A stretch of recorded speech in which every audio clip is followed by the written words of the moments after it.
An AI just became the sole listed author of a real math paper on a problem that's been open since 1859. The person who set it in motion can't read the equations inside it.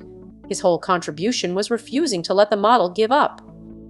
First, meet the guy who can't do the math.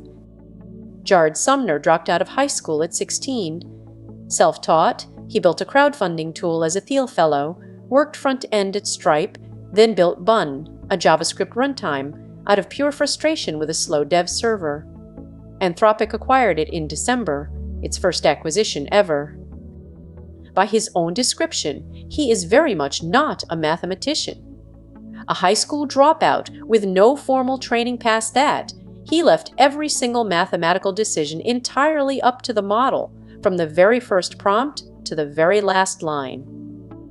On a jog, he opened Claude code on his phone and told it to take a real stab at the Riemann hypothesis, a conjecture about prime numbers from 1859, one of math's 7 Millennium Prize problems, worth $1 million to whoever proves it. Here's the strange part. Sumner can't verify a single line of what happens next. He can't check the math, can't catch an error, can't judge whether an answer is real. That gap between asking and understanding is the whole story. It started with a wall. Claude generated and tried roughly 650 ideas. All of them died.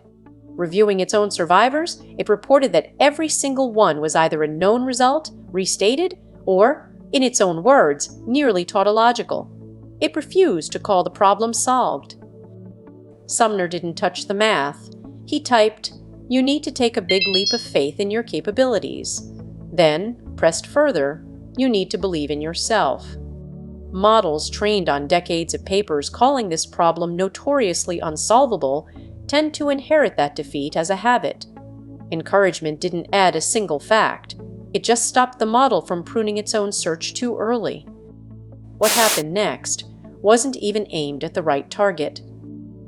Claude launched 23 parallel research agents, each with a different angle and one shared rule: test every idea against cases where the answer is known to be false, so nothing could fool itself into a fake win. Most lines went nowhere. Claude's own summary, it had re-derived the expert frontier from scratch, in a night pest, useful as a gut check, but not a crack in the wall.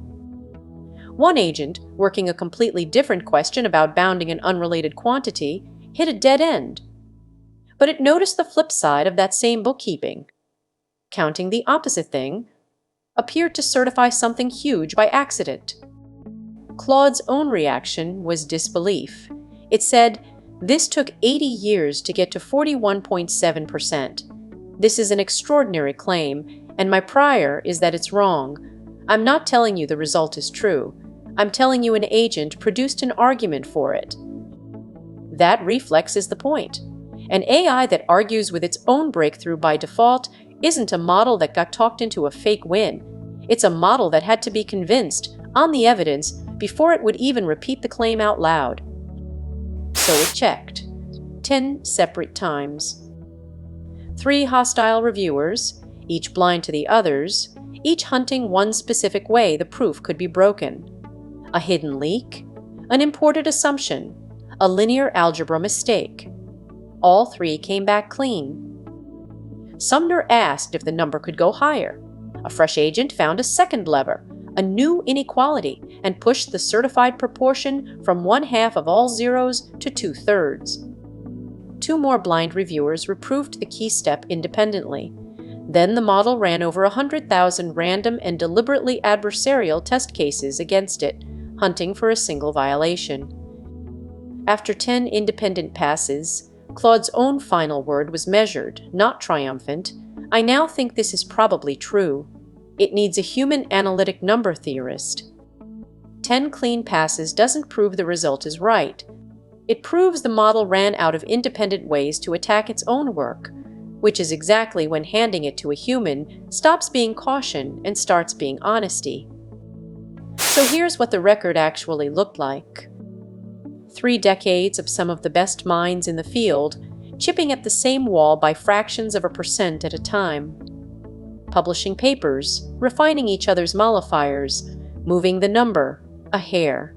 That's what normal mathematical progress actually looks like from the inside. What happened next wasn't normal at all. In 1989, a mathematician named Conry pushed the proven bound past 40%. 3 decades of further refinement by other researchers only inched it to 41.7, where it sat since 2020. Claude's swarm pushed it to 67% in about a day and a half. The resulting paper lists Claude as its sole author. 2 human mathematicians, Ralph Furman and Levent Alpoj, checked it independently and took responsibility for publishing it. The core linear algebra was separately verified inside Lean, a formal proof checker, not just trusted, machine-checked. Let's be precise about what this isn't. The Riemann hypothesis needs every single zero on the line, not 2/3 of them. The paper itself says plainly that this exact method has a hard ceiling, just past 68%, without a genuinely new idea. The $1 million prize is still sitting there unclaimed. Sumner never wrote a line of the proof. His entire contribution was refusing to accept the first no. That's the whole partnership, a model that argues with itself, and a human whose only expertise was insisting it try one more time.